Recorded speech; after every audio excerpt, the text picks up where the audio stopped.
Welcome everybody to our first public education program for 2023. We're starting off tonight with Ali Kosiba from UVM Extension, but before I introduce her, I want to let you know about the other programs that are coming up. Next week, a week from today, we have a program about jumping worms planned ahead of the growing season so we can all fill up on the information we need before that gets started. I want to remind everybody about Green Up Day on May 6th. There's a flyer out in the entryway about that. Online, the Big Tree Contest is going on, so you can find that link on the town website. And later this spring, we'll have Bridget Butler, the bird diva, back to do some birding with us. So welcome, Ali. Thanks for coming out. Ali works at UVM Extension. She is a specialist in forest carbon. So I'll let her explain all about that. And how do you want to do questions now? Like when? Probably at the end would be best. Sitting at the end. All right. Yeah. Store them up. Unless there's something as I go along that does not, clearly doesn't make sense or something like that. A quick question, but yeah. Okay. Cool. Okay. Guess we're being taped as well. So, well, thanks everyone for turning up on this lovely, beautiful spring evening. I just live over in Bolton and mostly dirt roads to get here, and it was pretty squirrely driving. So that was pretty fun. So yes, I'm a extension assistant professor forestry at UVM, and this is actually a new position. They had it in the past, didn't have it for a while, and sort of recreated the position. It's really needed. Extension does a lot of work with farmers that are really agricultural based, 4-H program, lots of awesome programs for Vermonters, and forestry was something that was a big missing gap. So what I do in this position, I started in September, but I've been in Vermont doing this kind of work for over a decade now, is I work with landowners and foresters, loggers, policy people, general public, just sort of educating people on what forests are, forest ecology, and more I really focus in on climate change and carbon. So I'm going to be talking about carbon today and how our forests help us actually mitigate the effects of climate change and what we can do to sort of help those forests. So if you're a forest landowner, there's things that we can do. I'll point you to some resources that I have on my website too. All right, let's see if this works. Okay.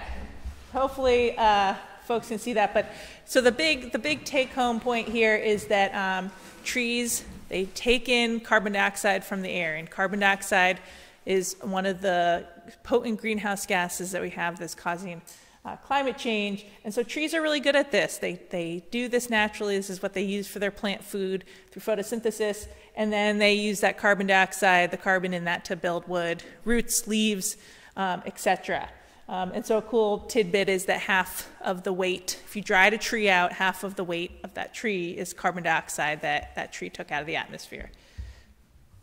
When we look at what's causing climate change, it's really, the mechanism is actually fairly simple. That doesn't mean the consequences are simple, but it's really the greenhouse effect. And so we have greenhouse gases in our atmosphere.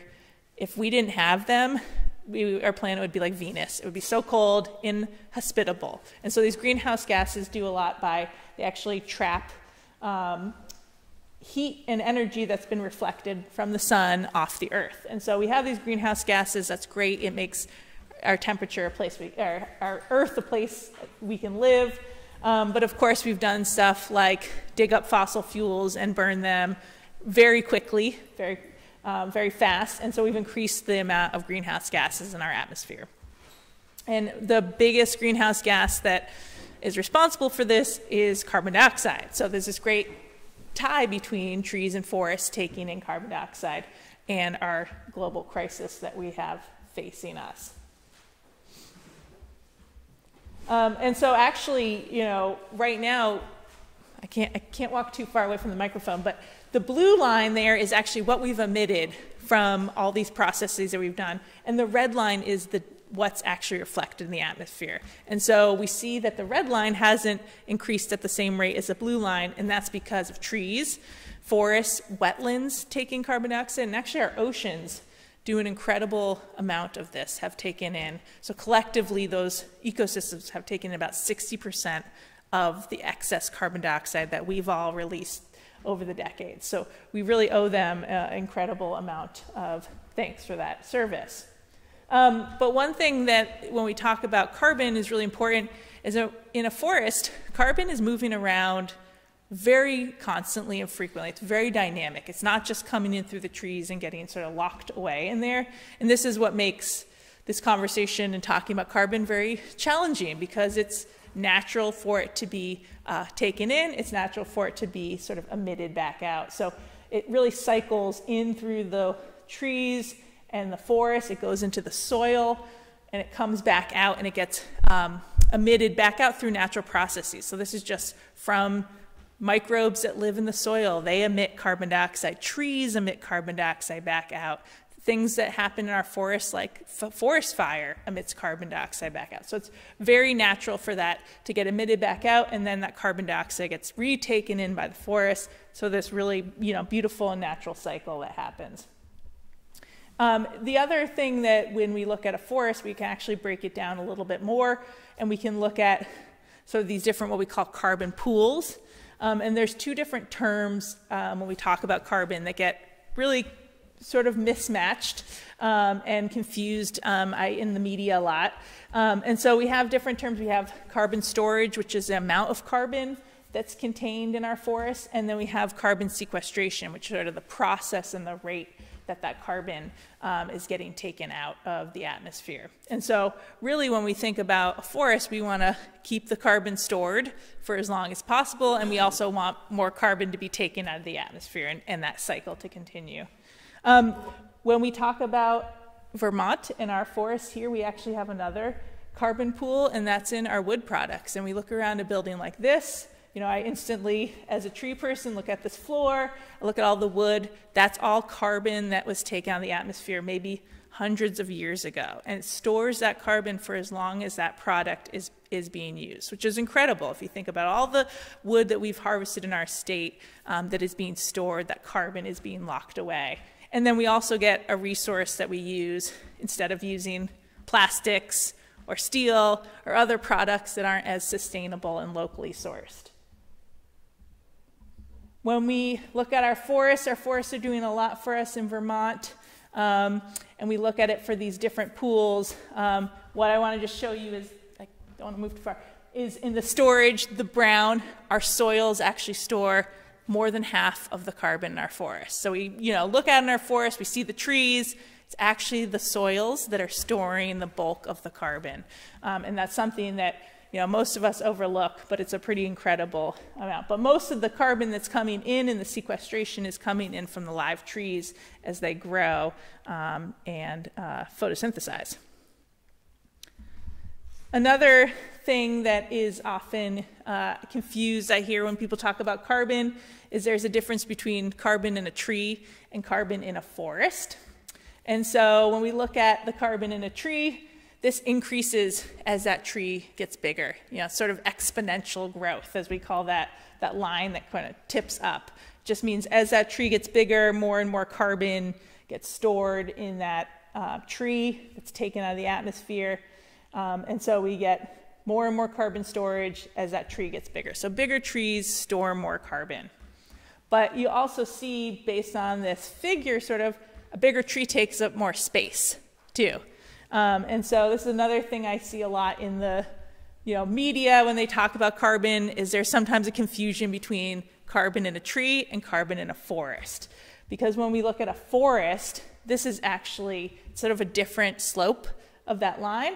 Because as we have carbon in a forest, smaller trees you can have more trees in an area when they're small. When they're bigger, fewer trees can occupy that space. So you might have more carbon in that individual tree, but but fewer trees are in there. And so what we see is that over time, sort of there's a limit, the amount of carbon increases over time as that forest gets bigger, but some trees die, some trees start decaying, and so you get this leveling off of the carbon that's stored in that forest.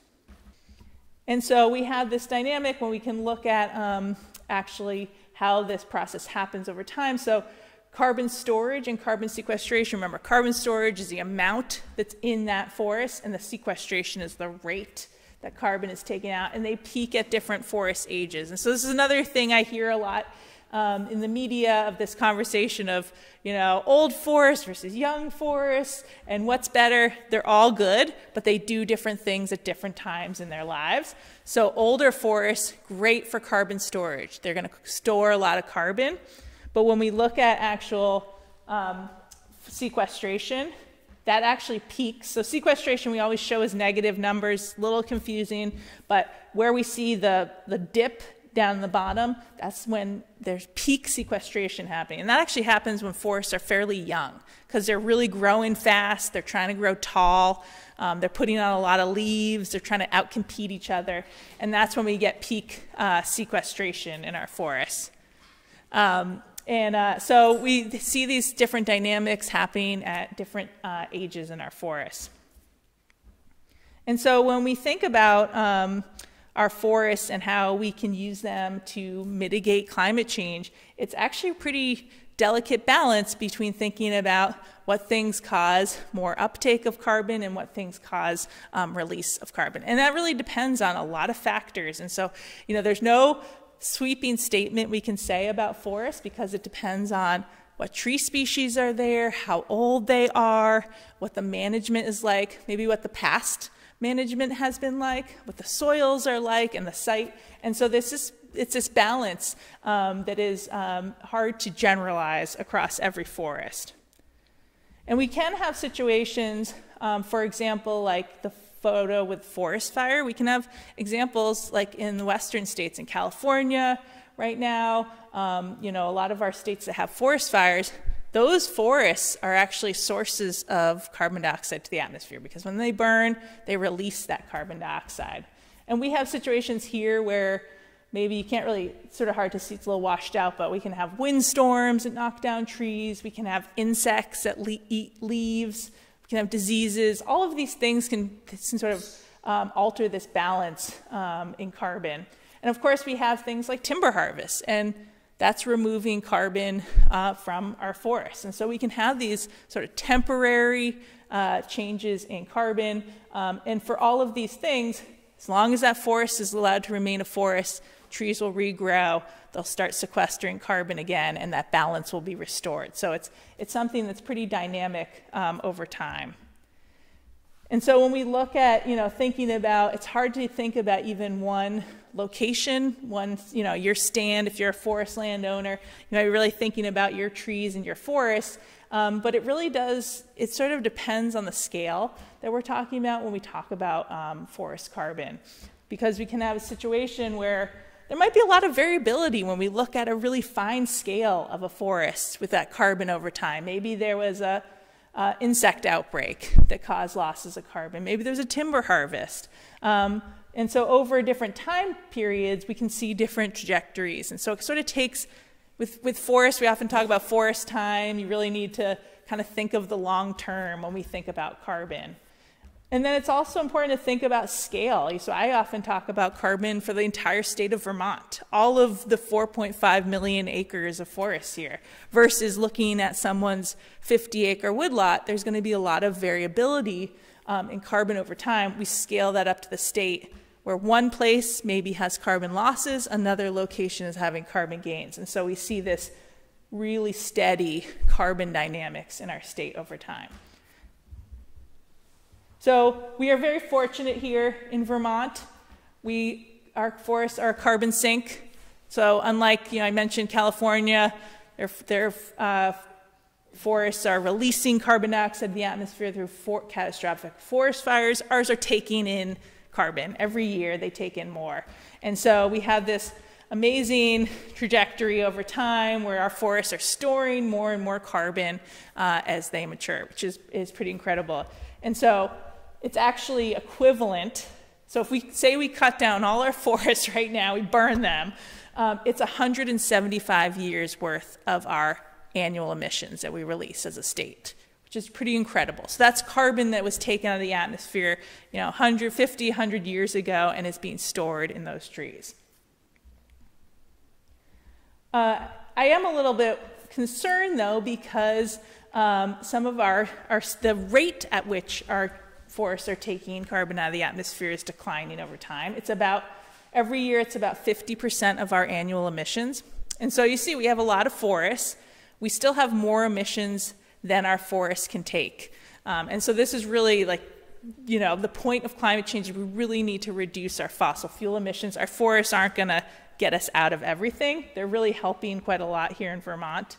Again, it's reverse negative numbers. So what we're showing here, great sequestration, but this rate is actually declining over time. It's getting a little bit less and less that the forests are taking out of the atmosphere. And what we think, mostly, this is just natural processes. Our forests are fairly young here in Vermont, and they're just aging. It's just a natural process, as I showed you with that graph with storage. As our forests get older, that rate of sequestration declines. So, the green bars here just show the kind of age distribution of our forests. Most of our forests are between 50 and 100 years old, not that old. We did a lot of land clearing here in Vermont, and these forests regrew after that. And so, when we just age our forests, we can see that over time we're sort of just going to have lower sequestration. That's just a natural process that our forests will go through. But it does affect us when we're talking at a policy level, a state level, how we want to offset our state level emissions with our forests. We have to account for these things like forest dynamics and natural processes that are happening. And the other thing that I am very concerned with is that people want to look at what's just in the forest. We're losing forest land in our state at a pretty rapid rate. And this has increased with COVID. We're losing about 4,000 acres a year, more, give or take. And it's, depends on the part of the state we're looking at. But the thing that I'm concerned with forest loss is that takes the carbon that's stored in that forest. We sort of lose that. We also lose that forest from helping us with sequestration in the future. So every acre that we lose sort of chips away at that potential of our forest to help us offset our greenhouse gas emissions. And then, I mentioned harvested wood products. That's a really important thing here in Vermont.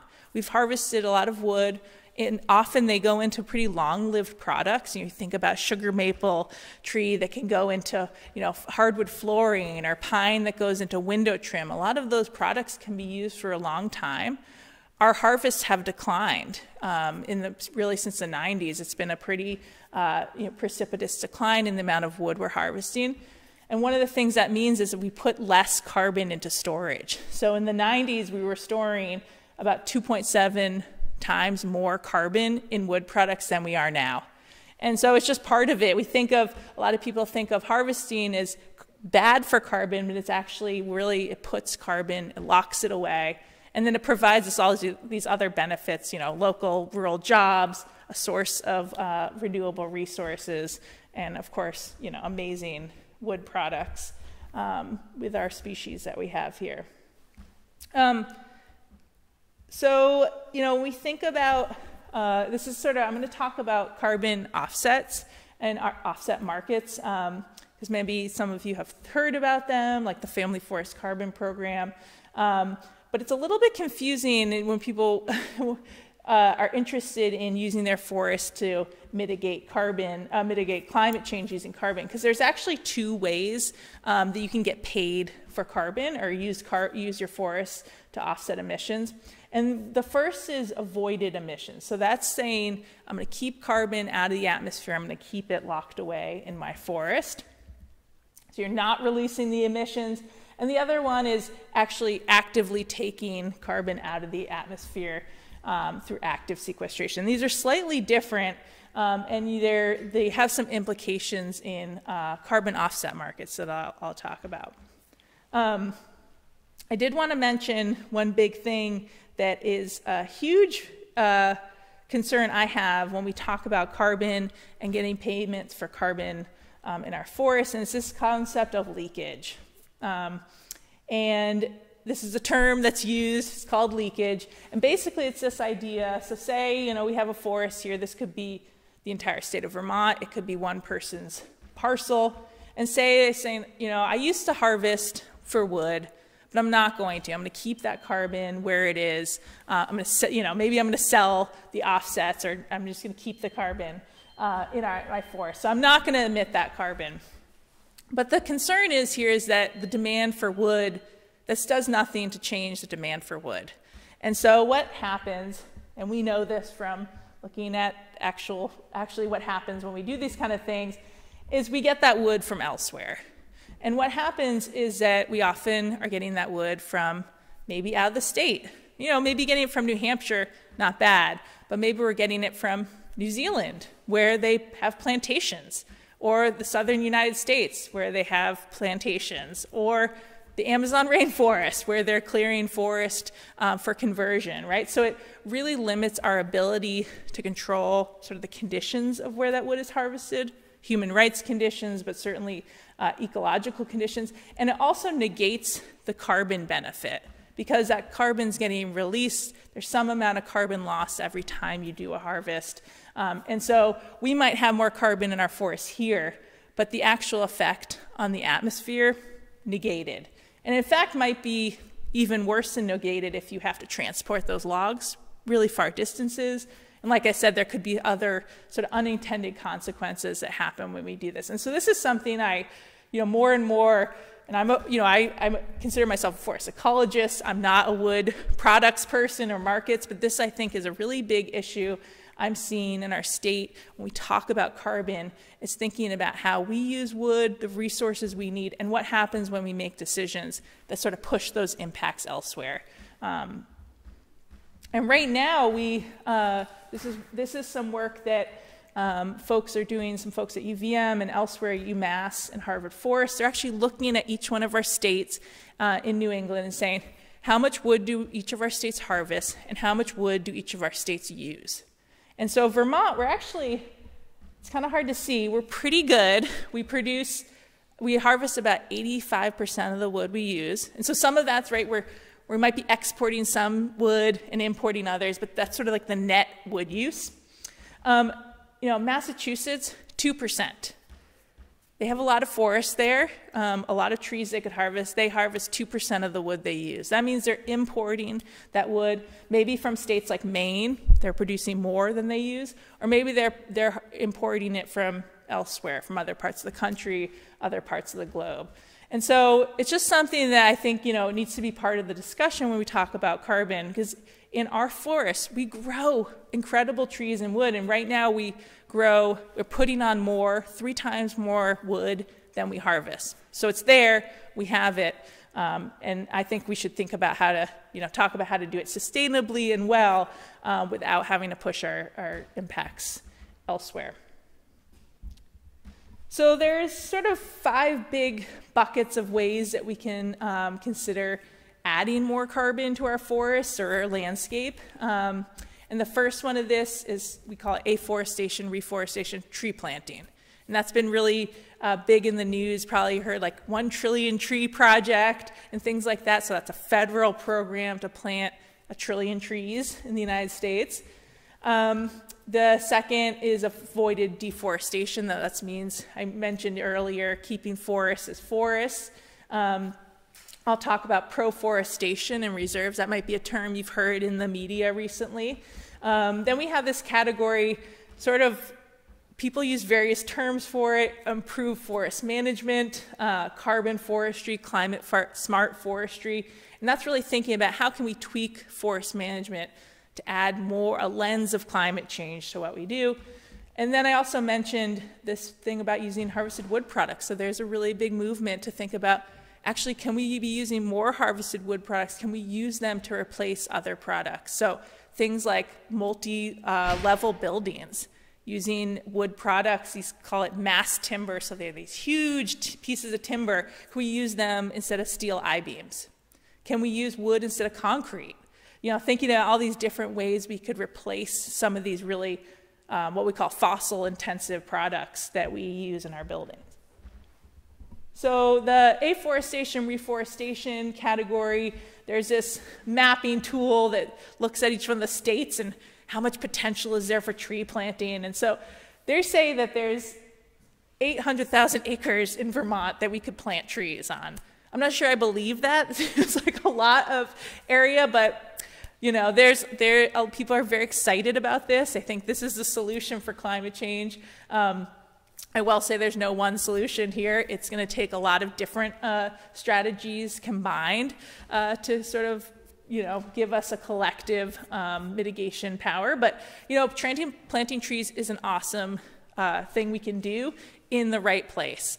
You know, so things like on the edges of streams or rivers, in people, you know, in suburban areas, people can plant trees along roads in their yards, all sorts of things like that. So places where we have, you know, lack of trees, we can plant trees and we get a carbon benefit, plus we get all the other benefits that trees provide. So they help cool our buildings and help reduce energy costs and, you know, make places more beautiful. And so, you know, particularly focusing on the parts of our state, you know, Underhill probably not as much, and where I live in Bolton not as much, but a lot of places in our state could use more trees.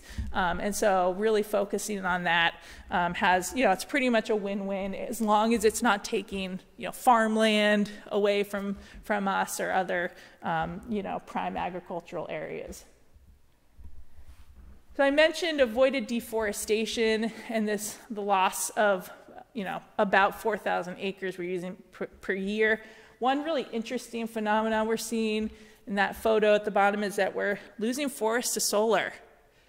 So this is like this weird thing that's happening because solar is great, right? We want more solar. Do we want to cut down forests to have solar panels? Are there other places that we could put those solar panels? Yes, absolutely. And so this is a trade-off that we've seen, you know, is what, like 10 years ago or maybe fewer, where there was a lot of like down Route 7, a lot of solar fields getting developed. Apparently there was a lot of folks that didn't like the visual nature of that. I find them actually quite pretty. I don't want prime agricultural land taken either, but as a response, there was a development of solar fields away from what people could see. So often, this is actually one in Richmond, right off the Richmond exit. Can't quite see it, but it's there. And this is happening in Massachusetts. It's happening at a much faster clip than it's happening here. But it's really concerning because once we lose that forest, it's not going to come back. And certainly, if we, you know, when you just look at the carbon benefits, there is an argument that it makes sense to have solar. But from all the other benefits we love from forests, we don't want to see, you know, sort of the Swiss cheese of our forests with solar panels. And considering we have other places we can put those solar panels. So, you know, as I said, you know, keeping forests, #1 thing we can do for carbon benefits. And I don't think this gets talked about as much as I would like. There's a lot of things in the media about stopping timber harvesting, but if we look at the carbon gains from keeping forests, it's, you know, how many percentage more is that? 200% more, because we keep the carbon in the trees, and that forest then helps us with future sequestration. The gains that we can make with tweaking, management, or not harvesting anymore are minuscule compared to the gains we can make by keeping forests as forests. And so that's a really critical thing. As we lose forests, it sort of adds, you know, we're not going to get that back when there's a house there or development anytime soon. The other thing that's really important about keeping forests, we have a climate crisis. We also have a biodiversity crisis. And this has really come from things like habitat degradation and loss. And, you know, here in Vermont, we're experiencing it too. You know, we think of it something that's happening in really built areas, but we have a lot of animals and insects that not only use Vermont, they use other places, and we're seeing declines in those species. So the Vermont Center for Eco Studies does a lot of work monitoring insects and birds, and so they've seen bumblebee species in Vermont have declined, bird abundance has declined, and so these things are really concerning because it's all part of this, this ecosystem that depends on all the parts, and we want to keep everything. And so keeping our forests is also critical to providing that habitat for a lot of these organisms, many of whom we don't probably monitor. Mushrooms is one of those. We don't even know all the species of mushrooms we have in our state. Can I ask you something real quick? Yeah. Like bumblebees are at 0? In 2000?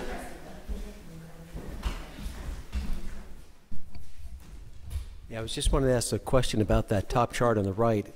For 2000, it looks like the bumblebees are 0? Or is that just incomplete data? That comes from the Vermont Center of Eco Studies, so I think it is what they detected, yeah. That they're finding some have gone extinct. Or they're at such low detection rates that they haven't been able to find them. Yeah. Yeah, and the bird abundance is really dramatic too. And again, these birds depend on a lot of different ecosystems, not just ours, but we're seeing a pretty precipitous decline in birds. All right, so another strategy we can use for carbon, proforestation is probably a term folks have heard. We often call it reserves, is another term, and that just means areas of forest that we sort of leave, not necessarily untouched, because sometimes there are things we need to do, interventions, specifically thinking about invasive plant species we might want to remove. But these are areas that we keep protected, and we don't do any active timber management. So they're not kept for their timber value, they're kept for other values. And so really important for things like biodiversity, for wildlife habitat, are very small number of old growth forests. These are a couple examples in our state of old growth forests that we have. And one thing I find that in the discourse on proforestation that doesn't get talked about is that this can happen at a lot of different scales. So this often gets talked about as needing to happen across our entire state, but we can do it by protecting individual large trees. This is something I talk to foresters and landowners a lot about. If you have big trees, keep those trees on your property. They do a lot. They're a source of seed and pollen for the next generation. They're sort of a stalwart that's existed in that place for a long time, so keep it where it is. We can do patches where we preserve, or we can do large tracts of forest that we keep intact. And so this is a great strategy for a lot of other goals. It gets held up for carbon, but it's really promoting, all these other parts of our forest ecosystem that are really important. But one thing that we have to keep in mind with, whatever we decide for management, whether it is proforestation, reserves, is that, there's no one size fits all. And this is, again, something I hear in the discourse about proforestation. It's like, oh, if we leave a forest as it is, certainly forests don't need us. We need them. But it doesn't mean that it will accrue maximum carbon stocks. It's not going to, a forest like this one on the left, we call that old field white pine, comes up on old fields. I'm sure there's a bunch in Underhill. We have some in Bolton. And they're pretty, unhealthy stands. They have very, small crowns, tree crowns. We have places like, I think actually this might be down in by the Winooski floodplain forest, that top photo. That's all invasive species under there. There's no small trees coming in there. There's no new generation of trees. And then we have examples. This is actually my woods in Bolton. Great forests I have a lot of beech sprouts because I have beech bark disease, which I'm sure many of you have in your woods. And it's, really detrimental to beech trees. And what happens is they respond by releasing these sprouts. And it means no other tree species can grow up in here. So if I don't do anything, yes, we'll have a lot of beech, but I won't have a lot of other diversity in my forest, and I won't really have a healthy forest in the long term. And so for many, all three of these forests, yes, they have carbon, they're sequestering carbon, but leaving those forests alone, they're not going to have this maximum carbon storage. They're not going to become old growth forests. They're probably going to go through a lot of ups and downs, a lot of changes over time. And so, forests like this are ones where we can thoughtfully go in and help those forests have a little bit more species diversity, what we call structural complexity. So that's getting a little bit more space for some seedlings to come in, and removing some of these, or controlling some of these vulnerabilities. Certainly, a carpeted invasive species isn't going to allow a lot of longevity for that forest. And the other thing that I worry about with climate change and this reliance on forests and carbon conversation is that we know climate change is a threat to forests too, and so that can mean a threat to the carbon that they're storing and sequestering. So we do have some role and responsibility, I think, in reducing some of these vulnerabilities that our forests face when we can, and sort of helping them steward as best in the future. Oh, yeah, so this is a paper that came out. Tree-killing pests across the United States are increasing the threats of climate change, right? So we have this threat itself, climate change on our forests, and is a threat to the carbon that they store. So we can use what I introduced earlier, this goes by many names: improved forest management, carbon forestry, climate smart forestry, and doing different things, sort of tweaking our management of this lens of climate change and carbon. And it really actually promotes ecological functioning, and is really the goal here. So these are things like maybe focusing on creating more species diversity in our stands that lack it, or doing things to actually thin our stands to promote vigor and growth. I am a big proponent, as I mentioned, keeping large trees, adding more deadwood to our forests. Deadwood is incredible for carbon, but it's also great for fungi and salamanders and all sorts of organisms that live in our forests. And doing things like, as I mentioned, harvesting wood for long-lived products. So there's a lot of different ways we can consider tweaking our forest management and the way we sort of look at our forests and consider strategies. And they can all have a climate lens, but really, if done right, these can actually help our forests with vulnerabilities and resilience. So when I use those terms, vulnerability is a degree in which a forest is susceptible and unable to recover from climate change. So this is just that, depending on the forest condition, it might have more vulnerabilities or fewer vulnerabilities. But really the goal here is resilience, is the ability of that forest to recover and adapt from some sort of change. And really this gives us community resilience too. We want our forests to be here and be healthy and productive and give us all the things that we love out of them. So having them be resilient, helps us certainly in the long term. And so I often encourage landowners and foresters to sort of, it's overwhelming to think about vulnerabilities, but I put them in these 3 buckets. And so these are things like that might affect the regeneration in the future forest. And I mentioned a few of those invasive species. That's barberry down there. If that's in your forest, really there's a lot you can do of removing that or controlling that. Allows space for seedlings and trees to establish and thrive. Things that we can see in our overstory trees that might mean that they are vulnerable to maybe a windstorm like this stand of pine here. If we get an ice storm that could knock all those trees down. And then I'm also really encourage folks to think about soils and water. We're getting more rain, rainfall events, heavy rain events. We have this as a common condition in our forests, is that we have old roads, might have been there for 100 years, and they're sources of erosion, and they're causing issues. And so we can go in and actually do interventions to reduce the impact that a heavy rainfall event. We get 3 inches of rain in that woods, we're going to have a lot of erosion in there. And that does affect your forest, also affects all the downstream water bodies that soil runs into.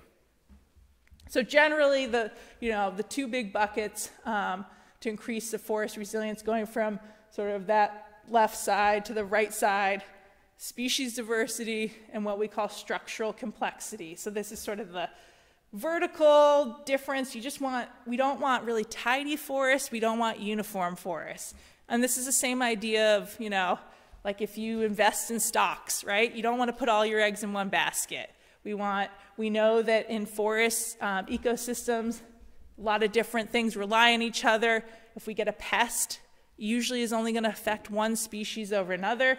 So if you have multiple species, you have more resilience in that forest. And so it's sort of the same idea. Even happens with different ages of trees. Sometimes an event will affect the overstory trees, the older trees, and not the younger trees. And so having that diversity in the forest gives resilience. And we actually know from research folks have done here at UVM and elsewhere that when we have these sort of messy, diverse, complex forests, when we have standing dead trees, when we have dead logs in the ground, when we have sort of a variation in what it looks like over space, they're more resilient to these changes. And so we actually have evidence that supports that. And so, I haven't really figured out what I call it, forestry for resilience and adaptation, but this idea of creating complexity, keeping old trees, we can also pair it with sustainably harvesting resources. But really what my big talking point here is it's more resilient forest carbon, right? So if we have that example of the forest, the old field white pine, that's all one species, all one age class, that's not resilient carbon because we get a windstorm that comes around, we get a pest that affects that tree, and that carbon could be lost. Whereas we have these complex, diverse forests, we have much more resilient carbon in the long term. Yeah, and I mentioned harvested wood products. There's a lot of folks looking into this, increasing carbon benefits. I love this. This is from Canada. I think in Toronto, they just built this awesome skate rink that's all wood. How beautiful. I mean, it's also beautiful. That's the thing about wood. It's really striking, beautiful. That's storing carbon, locally sourced materials. I mean, really incredible. And so we can get long-term carbon storage. We avoid emissions of not using other products. So as I mentioned, steel, really carbon intensive to produce, to mine the iron ore and produce the I-beam, transport it. All this stuff has a really big carbon footprint. Concrete is the same way. And then a lot of materials we use are actually fossil fuel based, like the plastics and insulation and things like that. So obviously that has a pretty big carbon footprint. So we actually get savings if we can use those products and not use, if we use wood and not use those other products, we actually get additional savings. And certainly we can do things that, locally sourced wood products helps our rural economy, promotes jobs, and all that sort of good stuff that we want. I think I already mentioned sort of this, not eggs in one basket, but again, just to reiterate that of thinking about using our forests in a diversity of ways, I think is really important, and not focusing on there's one answer. We don't want to go that route. We want to have a lot of different ways we consider and use our forests. So that includes reserves, that includes areas where we're doing active management, and certainly have things like recreation that is a big part of our state, and tourism that's incredibly important. So I want to talk just a little bit before I wrap up about carbon offsets, because many of you might be interested or have heard about carbon offsets. And I will say that they're confusing. They're pretty hard to navigate. But basically, the premise here is that, so say a factory, they release a certain amount of greenhouse gases of carbon dioxide, and then you have a forest, and say it sequesters some amount, or maybe say there's a forest that's going to be developed. No, we're not going to develop this forest. We're going to keep the carbon where it is. So both of those would be on the forest side of things. And so basically, the gist is here is that company pays you as a landowner for that carbon, and you sort of trade, it's really an imaginary carbon because you can't actually physically trade the carbon. You trade it as an offset. And so that company now essentially says that they didn't emit, their carbon is sort of neutralized with what is in the forest. And so, that's how the math works. And it's a little bit fuzzy because that company is emitting that carbon dioxide. It's very hard for us to measure and validate what's happening in the forest. As I sort of showed you all the complexities and all the things that can happen there. And especially this one of saying, oh, I'm not releasing this carbon, maybe that forest is to be developed. That's up to that person's honesty, right? That I was going to cut down all these trees, now I'm not. I'm going to sell this offset. And so we're seeing this happen a lot. It's a little bit hard for us to validate, is the actual emissions reduction happening? Is the atmosphere benefiting from these carbon offset programs? There are 4 programs for landowners in Vermont. Historically, up until very recently, it was really limited to folks that had thousands of acres, and that's not very common here in Vermont. So there are 4 programs that you can enroll in. I think Amy was just talking about the Family Forest Carbon Program, and so they all have different lengths of commitments ranging from 100 years, which is a lot, down to 1-year commitment, and different sort of criteria for what you have to do as a landowner. Some of them have, different constraints on what you can do. The Family Forest Carbon Program is, they consider themselves a payment for carbon practices, but they are still selling the carbon as an offset to a company. So these are all offset based, even though they all function a little bit different. There's another entity that's purchasing the carbon from a project that you enroll in. And so, I just really encourage, if anybody's thinking about this, make sure you ask a lot of questions. As I said, some of them have long contracts, 20 years, 40 years, 100 years. And so, please reach out to me. I have some questions, like frequently asked questions on the website. But, understanding who can buy the offsets from your forests. You might not want certain companies to buy them over others. Depends on your preference, and understanding the contract length. And things like, what happens if I sell my land? Does this contract stay with me? Does it stay with the land? What am I allowed to do with my forest or not do? And so making sure that that's right for you, and understanding that, they're good. There's some good things about these programs, particularly if you need influx of money to keep your forest as forest. It's a great way, and I super support that.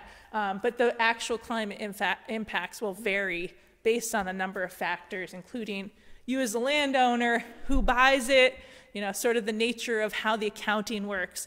And it's still, it's a growing and developing market right now. So, just be an informed consumer if you are thinking about entering one.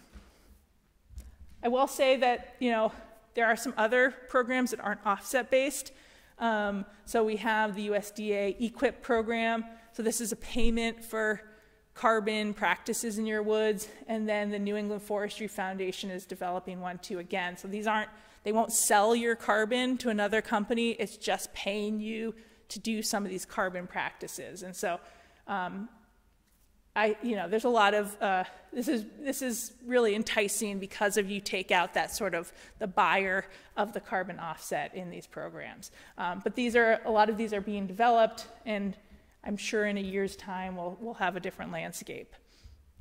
Before I wrap up, I just want to have a new website just launched. Extension Forestry is my program. A number of different resources. I actually just wrote an article in Northern Woodlands Magazine on forest carbon, and I'm writing a whole series. I have a couple other resources for landowners thinking about managing for resilience, and I always like to plug 2 organizations I work with closely. If you are not aware of them, is Vermont Woodlands Association and Vermont Coverts, 2 great landowner organizations that provide lots of webinars and trainings and woods walks, things like that. And I am going to be doing a landowner-focused webinar on carbon will be similar to this, probably gets more into the carbon offset conversation on April 12th.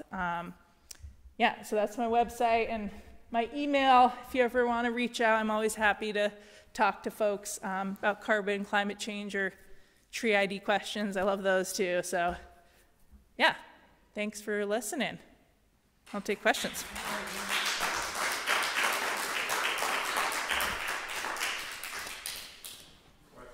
Yes. When trees die and Excuse me, could you ask your question through the mic? Or I can repeat it too. Yes, thank you. when trees die and rot and fall to the ground, how much of the carbon ends up being absorbed into the soil and how much is emitted? I think one of your slides might have addressed that, but I missed it. I didn't really address it directly. It varies considerably depending on the size of that tree, the species of that tree, the climate that tree is in. You know, I think it's a rough rule of thumb, maybe a third of it would end up in the soil. But then even in the soil, it can have different sort of time frames that it exists in the soil. We do know that some carbon that makes its way in the soil can be there for hundreds of years, thousands of years even in our neck of the woods. But some carbon will get cycled really fast because that carbon gets eaten by everything that's in the soil. So earthworms, mites, arthropods, bacteria, viruses, fungi. So it gets, it's a source of food for everything. And so it really depends on, the time of year, the temperature, all sorts of factors. But that's sort of very rough rule of thumb. Okay, and is there significant carbon? Is there significant carbon in the leaves and needles and the living trees? And similarly, when those fall, is it the same thing? Yeah, so leaves and needles also have carbon in them. That is an input of carbon to the soil every year, especially our deciduous trees that are releasing their leaves every year. But our conifers are releasing their needles at some periodic time, and they do have carbon. Deciduous leaves in particular break down quite quickly, like sugar maple leaves might be, and they break down in like a year. Different species will take a little longer. And so that depends on the species. So, a species like sugar maple, not adding a lot of carbon because they're just getting eaten really quickly, turned over by organisms in the soil, whereas maybe an oak leaf that is a little bit harder to decompose, and certainly our conifers, those take longer to decompose. And so maybe you've seen this in a conifer forest, like if you're under pine, a stand of pine, there you can see the needles, and actually will build up over time because they will decompose slower than they accumulate. So it really depends on the species, the conditions. That's why it's really hard to generalize about carbon because it's pretty dynamic and depends on so many different factors in our woods. 85% of the wood we harvest, 85% of the wood we harvest, we harvest 80, what is it? Please. Yes, we harvest about 85% of the wood we use. So we use, that's yes, it. Yeah. But are you talking about wood products, building products, or is this, how much is firewood? That includes all of it. So it's based on sort of a per capita use of wood because we use a lot of, in Vermont we use more wood than other states because a lot of us burn wood for, whether it's pellets or cordwood. So that's included. It's also for building and, just general use. And wood's actually in it's in toothpaste, it's in some foods, like cellulose products, so it includes all of that. So if we look at, some of it's that's not everything we use is not what we harvest in our state because we don't maybe have the right, we might export sugar maple, logs somewhere, ash logs, and we'll import poplar, so there's a little bit of a trade there, but sort of as the bulk amount, if we look at what we use as a state per capita and then what we harvest is about 85%. So I think you were also talking about it in reference to it storing carbon, like this stores carbon, but when we use firewood, when we burn, we emit carbon, right? Yes, okay. Yep, good point. So yes, anytime we, there's some loss, I sort of mentioned it, whenever we harvest, it's not if we, harvest a certain amount of wood, 100% of that's not going to be stored. There's always going to be losses. Usually when trees are harvested, maybe the limbs get left in the woods. Certainly we don't take the roots out, we leave the tree tops, so those will stay, and they decompose fairly quickly, those small branches. And then they're just sort of waste at every step of the process and milling.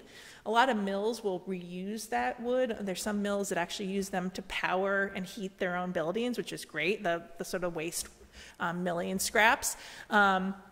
Or those go into different products usually, or something, like bark goes into bark mulch that you use in your garden. And so they try to, reuse that. But there's definitely a range of longevities for those products, right? So anything that we can put into what we call durable wood products, so that's like, cabinetry, furniture, building materials, those can last for a really long time. I mean, certainly in Vermont, wood, as I mentioned, hundreds of years. And then there's things like, paper products.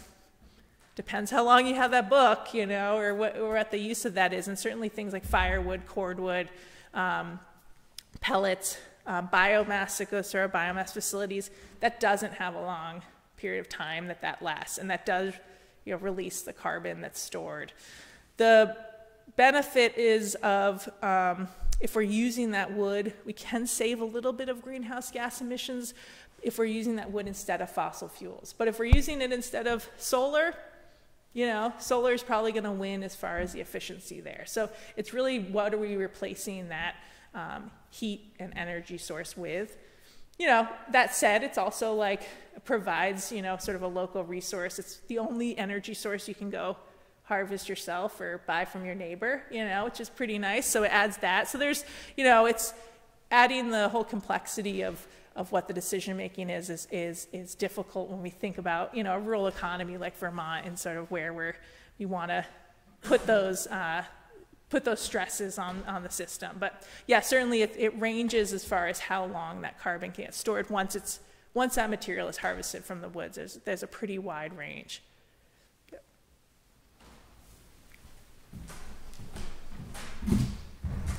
I'm thinking about deforestation. Yes. When I think about our town and deforestation, I think about new house lots. Yeah. This is happening all over the state, I think. So from your point of view, I wondered if you could help us think about that at a town planning level, or any other mechanisms that a town might consider in how to hold on to the forest that we have. Yes, and I think this is something that we're all experiencing. It's really happening throughout our state. Some places maybe a little bit more than others. The pattern that I'm seeing maybe more since COVID is sort of the long driveway with the house is sort of in the middle of the woods. And so, as I mentioned, the carbon losses from that, but it also does something we call fragmentation. It fragments our forests, and so that means that maybe animals might not want to cross that driveway. It sort of breaks up these large parcels of forest that we have, and certainly from it might mean certain uses of our woods don't happen when we have smaller and smaller parcels. Certainly things like forest management, they can't really happen on a really small parcel. As far as on a town level, land planning, I do think this is a conversation to have, needs to happen a little bit more at the state level to think about this. Yeah, I mean, zoning regulations, things like that. What we're seeing is the continued parcelization of Vermont. So that means that every year the average size of our parcels is getting smaller. And this makes sense, if people have a large tract of land and they want, maybe they're retiring or want money for their kids, and they can subdivide that and make, land goes for quite a lot in our state right now. And so thinking about ways that we can incentivize people to keep that land intact. So I think we're going to need financial incentives for people. Certainly things like conservation easements are good for that, but there's only so much money that I think the conservation organizations have to provide that. And so I think that's probably the direction we need to do, is promote people doing that, incentivize people making parcels bigger. We don't have a great mechanism right now. You know, if you want to buy, you know, if your neighbor is parceling their land and they're selling off and you wanted to make your parcel bigger, you know, the driving forces there is someone else's could build a house. And so we don't really have a great way to incentivize folks doing that work. But yeah, as far as how to do that, I'm not a policy person on purpose. I don't, you know, that's not my expertise. So, but I do think it's a discussion to have, you know, and I recognize it's hard on a town level. You know, the idea of having more clustered development, you know, we're seeing a lot of, I think, the building happening out in the woods rather than expanding sort of our already affected areas. We certainly need more housing, and that's the kind of tension here. I don't know if the housing we're building is meeting, you know, I think they're often single family houses that are people of certain means rather than addressing some of the needs we have of, you know, maybe lower income people not finding affordable housing. I don't know if we're addressing that. So I think that there could be more on, you know, and I think there's been conversations with amending Act 250, and again, I'm not a policy person of sort of facilitating development in areas that are already built up rather than sort of expanding into the woods.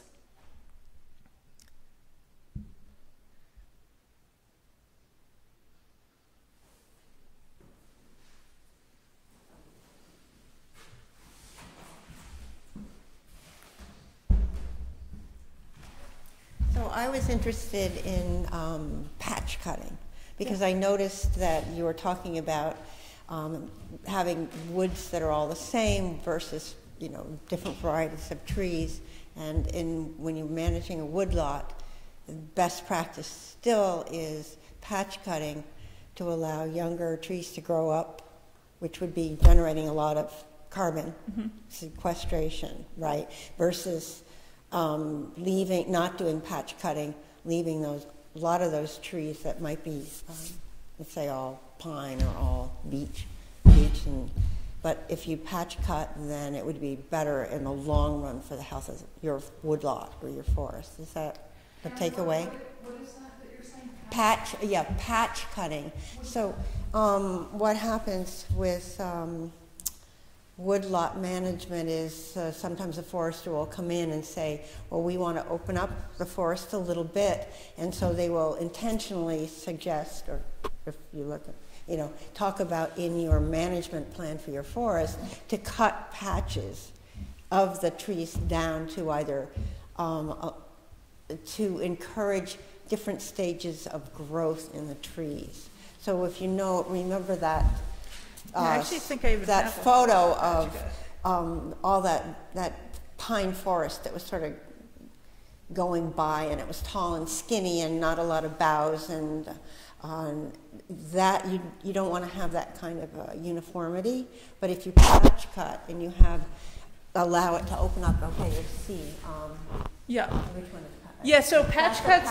Cut. Yeah, so this is actually in our town forest in Bolton, Preston Pond Conservation Area. So we had Ethan Tapper is the county forester, and so that's an example of a 1 acre patch cut he did because it was it's a great forest, but it had been heavily what we call high graded, which is what happened in a lot of our forests historically. Well, it was cleared for pasture partially, and then it was high graded. So there's left a lot of sort of trees that were not that healthy. It was very uniform in age. And what we wanted was, a lot of people go there for bird watching and wildlife viewing. And so he made this awesome 1 acre patch cut. And that's actually, I've been trying to take photos of it every year, you know, and it's just incredible, the diversity. There are berries in there, the birds are just, you know, and he left things, I love this tree. This is what I structured. He left this tree like hanging up here, which I love that because it has this structural complexity. And he felled trees and let them lay down, which is great to add dead wood and habitat. But yeah, so patch cuts can happen at a range of scales. It does really depend, you know, it can be really good. It depends on your forest characteristics. You know, again, it's sort of like the evaluating what your specific stand and forest conditions are like, but it is a great technique for what you're saying, in increasing that, certainly the age class diversity is the way you're going to get regeneration. Trees need space to grow, and you know, a new seedling needs a space to to grow up, and it usually means that there has to be trees that have died around there, either one tree or a bunch of trees to create that. And then there's some species that need quite a lot of sun to do that. And so you'll get different species in a place that you do this patch cut than if you do another technique like just removing individual trees and harvesting those. So it really depends on what the goals are for the land and what the landowner goals are. But yes, and this area is very, like you said, very rapidly sequestering carbon, right? So there's going to be a loss of carbon after that patch cut happens. He was able to harvest wood from there. We actually did provided wood for our town, like people could get pretty reasonable firewood, log length firewood delivered to your place. I got a load of it. It was great. We have a local logger that lives right in Bolton that did the work. The logger sold some of the timber too to make money from the land. And now we're having this rapid sequestration. Plus we get all these, really cool habitat benefits and wildlife benefits from it. It just adds some diversity to the property in a landscape where there's not a lot of this happening. Yeah. But yeah, having a forester, really important, coming to check out your land. And if you're enrolled in current use, that's part of the program. You have to have a forester, but even if you're not enrolled in current use, talking to a forester, you can always talk to your county forester for free. They'll come out regardless of the size of parcel you have. They'll come out and talk to you about your woods. And they're all very incredibly knowledgeable folks. So that's a good resource to have.